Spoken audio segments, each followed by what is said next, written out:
d'étranges véhicules roulent sur ce circuit de la ville de Versailles. Malgré leurs formes bien différentes, ils ont tous un point commun. Ils n'ont pas besoin d'un humain au volant. Nous sommes à la rencontre mondiale des véhicules intelligents qui réunit industriels et scientifiques.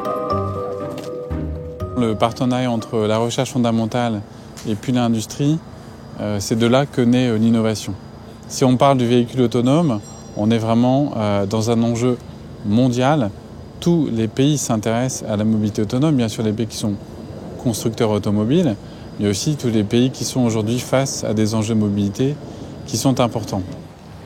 Malgré les dernières avancées technologiques plutôt encourageantes, l'arrivée des véhicules complètement autonomes sur nos routes n'est pas pour demain. De nombreux défis scientifiques restent à relever. Certaines problématiques sont étudiées dans ce village étonnant près de Clermont-Ferrand. Il n'y a pas d'habitants ici, mais des routes, un rond-point et même une rue du CNRS. Ce circuit expérimental de l'Institut Pascal permet aux scientifiques de tester leurs prototypes en conditions réelles. Les problématiques scientifiques sur lesquelles on travaille sont de différents ordres. Déjà, un véhicule autonome a besoin de plusieurs fonctions. On doit déjà trouver des moyens de localiser très précisément des véhicules pour qu'on puisse savoir s'il est sur la chaussée, sur un trottoir, dans un parking.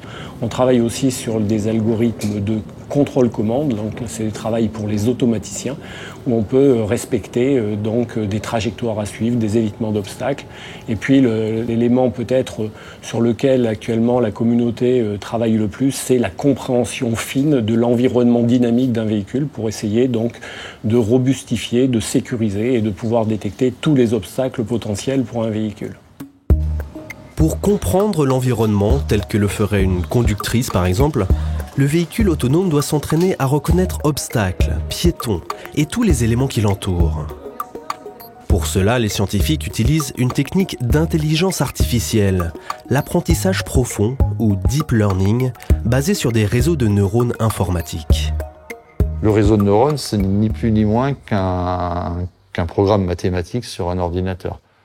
Donc on joue sur les paramètres de ce programme-là. Alors aujourd'hui, les réseaux de neurones vont dialoguer avec des systèmes décisionnels, c'est-à-dire le système qui va prendre par exemple la décision de dépasser un véhicule, la décision de freiner parce que le véhicule de devant est beaucoup trop proche, la décision d'avoir un freinage d'urgence parce qu'il y a un piéton. Et donc on comprend bien que dans de telles décisions, il ne faut pas se tromper une fois sur 100, il ne faut pas se tromper une fois sur 1000, il faut vraiment jamais se tromper.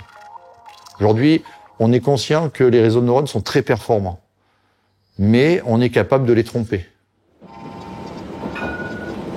Entraîner l'algorithme consiste à lui présenter un grand nombre d'images de personnes, de voitures, de sacs à main et autres objets courants pour qu'il apprenne à les reconnaître dans différentes conditions et en temps réel. Le programme développé par l'équipe de l'Institut Pascal présente l'avantage d'être particulièrement efficace sans trop consommer d'énergie. On retrouve le programme dans ces navettes autonomes. Elles se localisent dans leur environnement et distinguent les éléments autour d'elles. À la manière de conducteurs humains, elles doivent prendre des décisions pour manœuvrer et évoluer sur la route. Dans cette expérience, une navette doit doubler un autre véhicule. Donc l'idée, c'est de faire un dépassement en maîtrisant le risque de ce dépassement. Ça veut dire qu'on peut prendre la décision à un moment donné de dépasser, sauf que pendant ce moment-là, il y a l'environnement qui va changer, il y a des véhicules qui vont se retrouver à se déplacer autrement que prévu et prendre les bonnes décisions de telle sorte à minimiser le risque de collision dans ce genre d'environnement et dans ce genre d'expérimentation.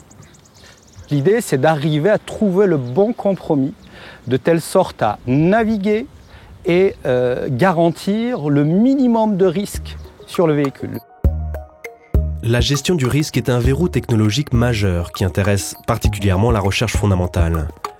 Les roboticiens développent des techniques permettant de quantifier le risque sous forme de pourcentage. La probabilité que l'information sur l'environnement, et donc les prises de décision qui en découlent, soit fiable.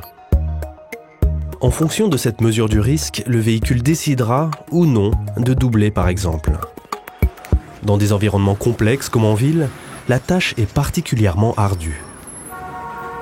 ne serait-ce que de garantir à 99,99999% le fait qu'il n'y ait pas d'accident, c'est un gros challenge. Parce qu'il va falloir que la machine fasse preuve d'une super intelligence, entre guillemets, que nous on a.